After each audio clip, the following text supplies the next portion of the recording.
So guys ఎలా ఉన్నారు? So Rajasthan Royals team పైన వస్తున్న మ్యాచ్ ఫిక్సింగ్ ఆరోపణల గురించి మాట్లాడుకుందాం. సో నిజంగానే రాజస్థాన్ రాయల్స్ మ్యాచ్ ఫిక్సింగ్ చేసిందా? అండ్ దీన్ని చూసుకుంటే యాక్చువల్లీ రాజస్థాన్ రాయల్స్ ఆడిన లాస్ట్ రీమ్యాచ్ చూసుకుంటే యాక్చువల్లీ వాళ్ళు ఈజీగా మ్యాచ్ విన్ అవ్వాలి. కానీ గెలవలసిన మ్యాచ్ని ఎందుకు ఓడిపోయారో అర్థం కాలేదు. అండ్ సిచ్యువేషన్ కూడా సేమ్ మొక్కలనే వచ్చింది. అండ్ పెద్ద పెద్ద ప్లేయర్స్ అక్కడ ఉన్నారు. ధ్రువ్ జురేల్ అండ్ హెట్మైర్ ఇలాంటి ప్లేయర్స్ ఉన్నా సరే ఆ టైంకి వాళ్ళు చేసుకోలేకపోయారు. ఆర్సీఏ రాజస్థాన్ క్రికెట్ అసోసియేషన్లో ఉండే ఒక మెంబర్ జైదీప్ బెహ్ని ఏమన్నారంటే, ఏదైతే ఎల్ఐజీ వర్సెస్ ఆర్ఆర్ మ్యాచ్లో 2 runsతో రాజస్థాన్ ఓడిపోయింది. So Rajasthan Royals match fixing చేసిందని జైదీప్ బెహ్ని అన్నారు.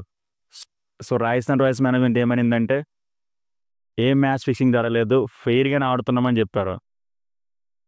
And Rajasthan Royals management complaint చేసింది, స్ట్రిక్ట్ యాక్షన్ తీసుకోమని చెప్పింది. ఎవరైతే జైదీప్ బెహ్ని ఉన్నారో ఆయన పైన స్ట్రిక్ట్ యాక్షన్ తీసుకోమన్నారు. అండ్ జైదీప్ బెహ్ని కనిపించినట్లే మన అందరికీ కూడా అనిపించింది. ఎందుకంటే అది ఈజీగా గెలవాల్సిన మ్యాచ్లు కాబట్టి ఓడిపోయారు. అండ్ జైదీప్ బెహ్ని ఏమన్నారంటే, ఎవరికి తెలియకుండానే రాజస్థాన్ రాయల్స్ మ్యాచ్ ఫిక్సింగ్ చేస్తున్నా అన్నారు. సో పాస్ట్లో చూసుకుంటే 2 years బ్యాన్ అయింది, 2016, 2017.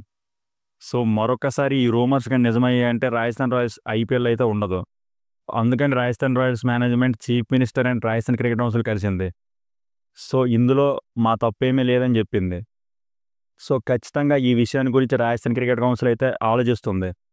సో నిజంగానే Rajasthan Royals management match fixing చేసిందిలే తెలుస్తుంది. సో గైస్, ఒకవేళ మీరు ఛానల్ సబ్స్క్రైబ్ చేసుకోకపోతే ఛానల్ సబ్స్క్రైబ్ చేసుకోండి. Thank you for watching.